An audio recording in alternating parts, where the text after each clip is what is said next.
Cameroon, Bandung, Africa, Bandung, to the world, Bandung.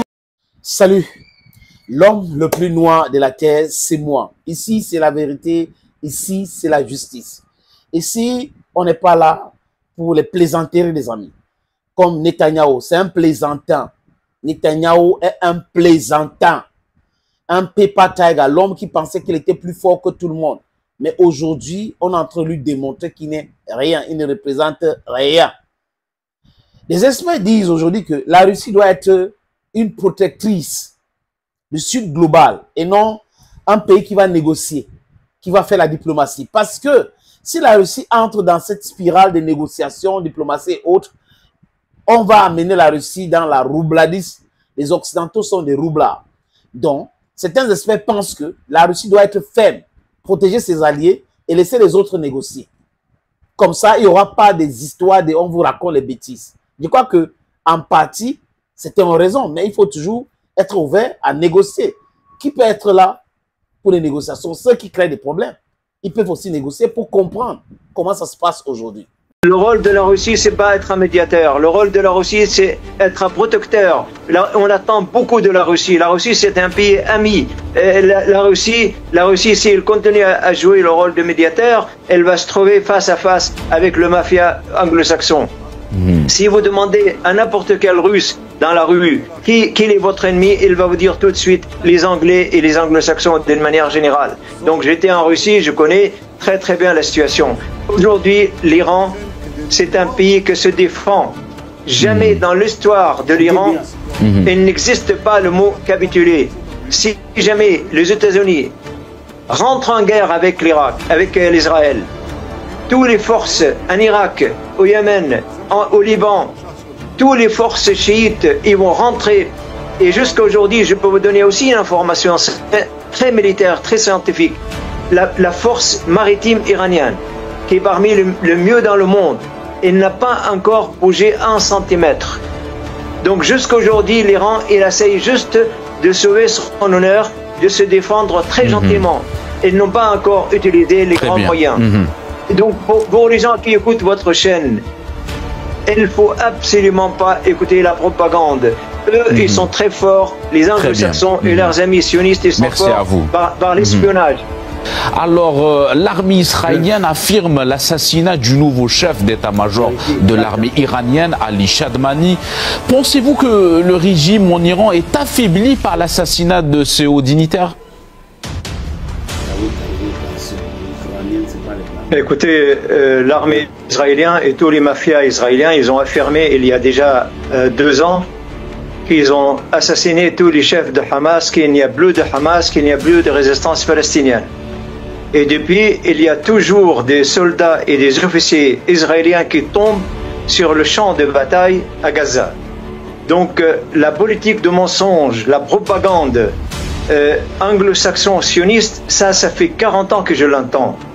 Donc je ne crois absolument pas à leur propagande.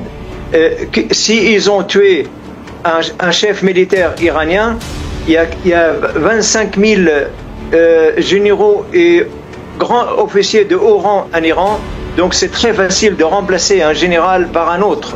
Il y a 20 000 savants scientifiques qui sont spécialisés dans les armes nucléaires et toute autre arme. Donc c'est pas parce qu'on a tué 4 ou 5 chefs scientifiques que la République islamique de l'Iran est finie. Aujourd'hui, ça c'est un détail, messieurs. Aujourd'hui, ce que nous devons dire, que nous sommes déjà entrés dans la 3e guerre mondiale. Je ne vois pas pourquoi un peuple comme le peuple iranien, le plus ancien peuple du monde, il y a déjà 7000 ans, la grande civilisation perse était là. Pendant ce temps-là, les anglo-saxons et les occidentaux, ils habitaient dans les forêts avec les singes. Et ils connaissaient même pas le savon, et ils savaient même pas comment se laver. Je vois pas dans quel droit on peut pas faire confiance à un vieux peuple comme la Perse de ne pas avoir ses propres armes. c'est comme si vous lancez des roquettes contre votre voisin parce que votre voisin a une jolie maison plus que la vôtre. Oui, donc c'est complètement un mafia. Pardon oui. de vous interrompre. Donc, pour vous, c'est un scénario d'une troisième guerre mondiale, c'est ça? Ça a commencé. Aujourd'hui, je vous donne un scoop.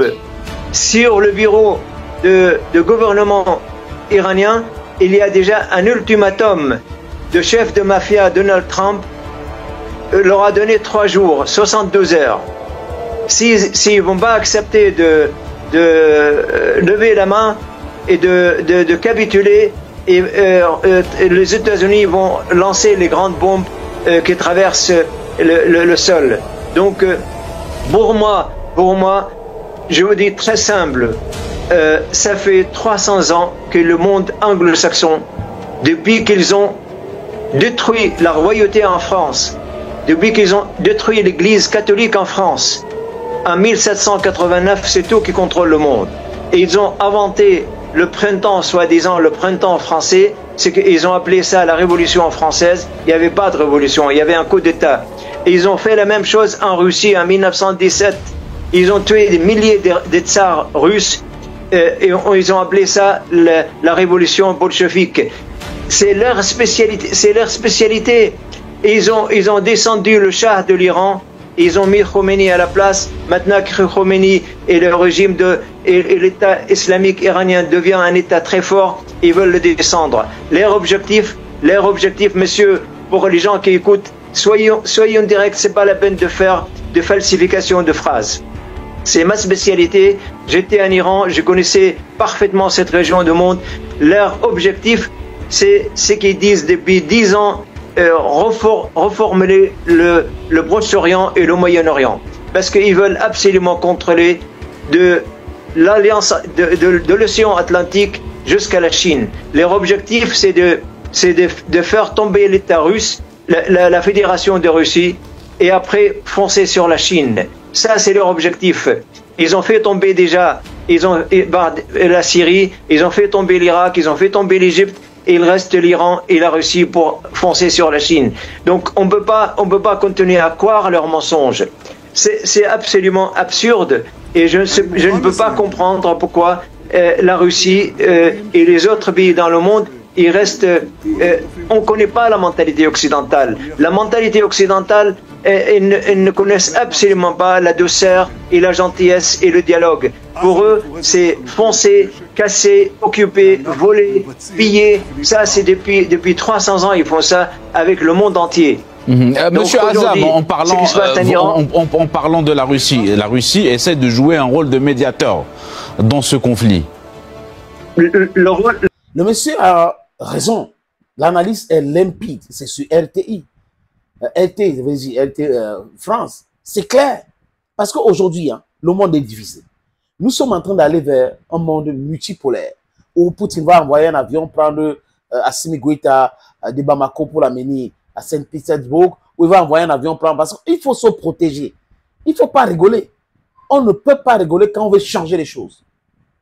Poutine qui est avec l'Afrique du Sud, la Chine qui est. Donc c'est comme ça, les Américains qui sont en fait des Européens, ils essayent d'entrer dans le Sud global, mais on le connaît, on connaît bien leur histoire. On connaît la barbarie avec laquelle ils nous ont traités. Donc on n'est pas dupe aujourd'hui. On n'est pas dupe. L'Iran doit encore signer les accords. Même, comme je vous dis là, l'Iran a signé des accords encore avec la Russie.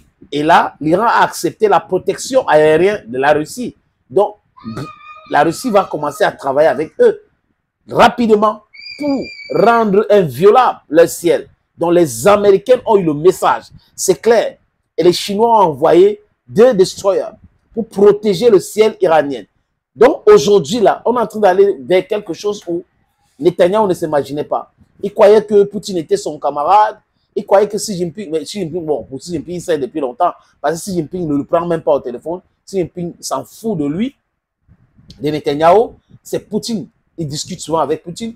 Mais Poutine l'a déjà dit que Israël, c'est une base militaire américaine. Pas autre chose. Vous comprenez, quand Poutine commence à parler comme ça, open your brains. Thank you, friends. Si vous n'êtes pas abonné encore ici, les amis, abonnez-vous. Cameroun, Bandung, Africa, Bantu, to the world,